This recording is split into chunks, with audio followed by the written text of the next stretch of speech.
Okay, back with us now, former Deputy Assistant Attorney General, he's Tom Dupree. Tom, it's always a pleasure to see you again. Let's first get your reaction to this, that a GOP-led House could force FBI Director Wray to testify on the delays in the Hunter Biden probe, maybe subpoena him. Watch this.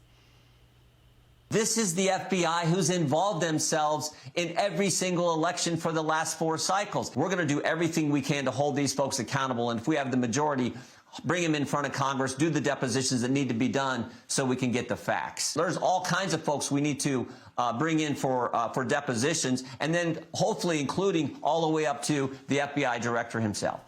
That was with Maria Bartiromo. What's your reaction, Tom?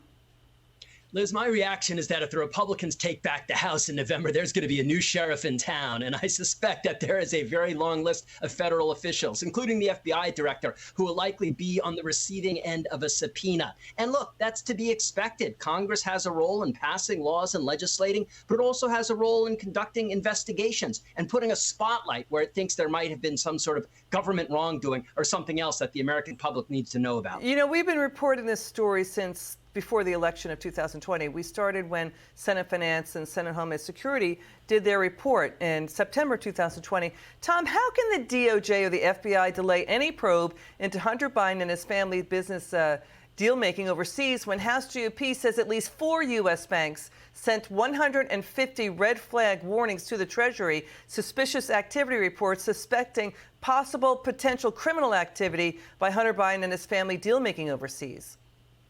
Liz, that is one of the many mysteries swirling around this whole thing. The timing on this investigation is questionable, to say the least. This has been pending for about 4 years, which by law enforcement standards is an eternity, particularly so given that this is not a particularly complex investigation. From what we understand, they're looking at alleged tax fraud, possibly a false statement in connection with a gun purchase. It's an absolute mystery as to why this wasn't wrapped up long ago. Well, the Washington Post is reporting the White House is gearing up with a small army of staff whose main job will be to run defense for the Biden White House in this approaching blitz of probes, more than $260,000 a year in salary for them. Here's why. This is one part of it. Let's listen to former Hunter Biden business partner. He's a decorated Navy lieutenant. He is Tony Bobulinski. Watch this.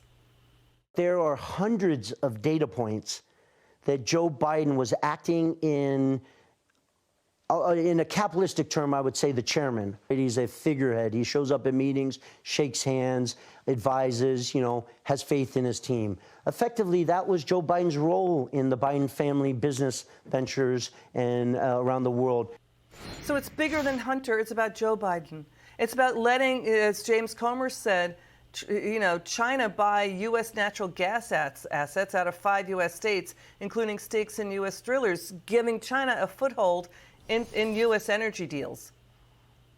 And I think the Biden administration is well aware of the fact that these investigations, if and when they get launched, are going to go well beyond Hunter Biden. And that's why, to your point, they're staffing up. They've retained extra lawyers. They're circling the wagons. They're getting ready for what they suspect, correctly, in my view, will be pretty much an onslaught of investigations into a lot of different facets of the Biden administration, as well as things that happened before he took office. And Tom, to what you just said, it's also using government assets like Air Force Two to do Biden family deal-making overseas under the Obama administration and lobbying the Obama State Department. So right now we have tax evasion charges and, and a gun form misleading about a drug addiction on a gun form, but nothing about money laundering and foreign lobbying. Your final word. My final word is there's a lot of stuff here, and it goes way back. I think if people think this is just a very narrow focus on Hunter Biden, that's a mistake. Got it. Tom Dupree, thanks for joining us tonight.